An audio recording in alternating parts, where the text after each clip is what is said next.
What's going on, everybody on YouTube? Thrift School over here, coming at you with a pretty cool little haul video with some stories mixed in between. Let's hop right into it.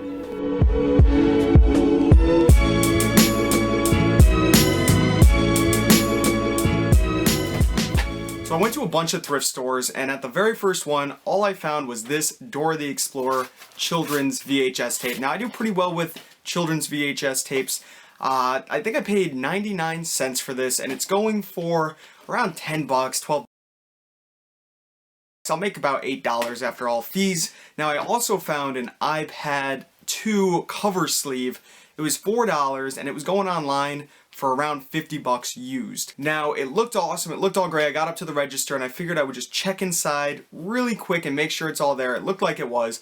I ended up opening it up, and the back to it was missing, and I'm very glad I checked because that would have just been a waste of $4 and it would have gone right in the trash. So always open things up if they're used already and make sure that everything's in there. Sometimes a deal's too good to be true. After that, we went to a Goodwill, and they had a lot of video games on clearance from Target. They get these from time to time, and Target basically gives them, or they pay Target for a lot of their excess inventory, and they sell it at half the price that Target was selling it for on clearance. So I ended up picking up these Cabela's hunting games for the Wii. I paid $5 each. They were originally going for $20 at Target. Target had them down to $10, so Goodwill had them at $5. Now, they're still going for a decent amount of money. I should at least double my money on each one of these, so I'll get about $5 to $7 after fees each. Then I picked up 3 of The Crew. This is an Xbox 360 game. I paid $10 a piece for these things, and I should make about 12 bucks each after all fees, so more than, doubling my money there. After the thrift stores, we decided to hit up a few pawn shops. I like hitting up pawn shops from time to time. I learned a lot from watching Steve Rakin's videos, a lot of Periscopes that I watch. By the way, if you don't follow me on Periscope, I have a little link down in the description below, and I also have my Periscope and my Instagram, my Twitter, and all that at the beginning and at the end of this video. So follow me over on Periscope. You will see live videos. Sometimes I Periscope inside of thrift stores, pawn shops. Sometimes I just Periscope my day and my hauls and things like that. But at this pawn shop, I ended up picking up this PSP, which my buddy actually found sitting in the bottom of the case. It was sitting just like this with a game. And so I asked to see it. I take a look at it. I didn't really look too much because the guy said it didn't come with the charger and he doesn't know if it works, so I just shot out an offer. And now I like to shoot out low offers. This might seem low, maybe it seems high for some of you. I said 20 bucks for a PSP and a game. He said, well, it's been sitting there for a little while, so sure, why not? So I said, okay, cool, I'll take the PSP for $20. The game ended up not really being worth anything. But inside of this PSP, we opened it up and found Grand Theft Auto Liberty or Vice City Stories, which is actually a $22 game, so that's $15.95 after fees right there. Now, there are 3 models of the PSP. There's the 1001, the 2001, and the 3001.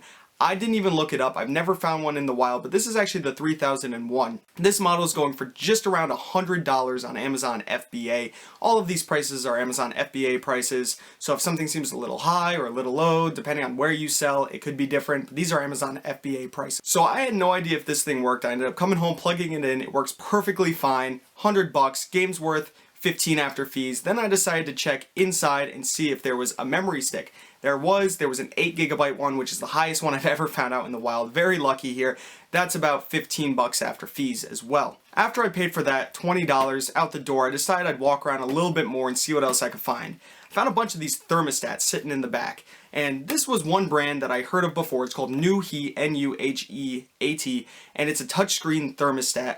And these things can go for a lot of money. I scanned it on my phone real quick when no one was looking, and it's going for $185 new, and I believe $150 used with no FBA.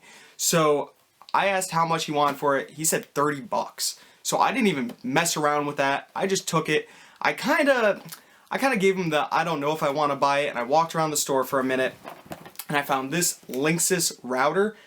Now, it had a price tag on the back, no, you can't see it, of $100, and it's selling for $130 online, so I wanted to get that price cut in half. I wanted to get to 60 at least. So I started talking to the guy, and he wanted $100 for both this and this. So $70 on this guy. I thought about it for a second, and I was gonna try and counter, because I said 90. I was gonna try and counter at 95, and I figured, you know, I would just get out of there while I can. I know I'm gonna make great profit on this. He told me this thing was going for $100 on Amazon. So after I paid for it, I kind of freaked out for a second.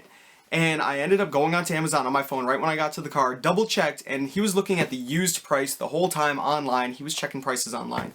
And I was looking at the new price, which was 30 bucks more, so I ended up making out pretty good. So definitely know your brands when you go into these places. A lot of times you can't scan. That's how I knew this brand. Do some research, look on Amazon, watch other YouTube videos.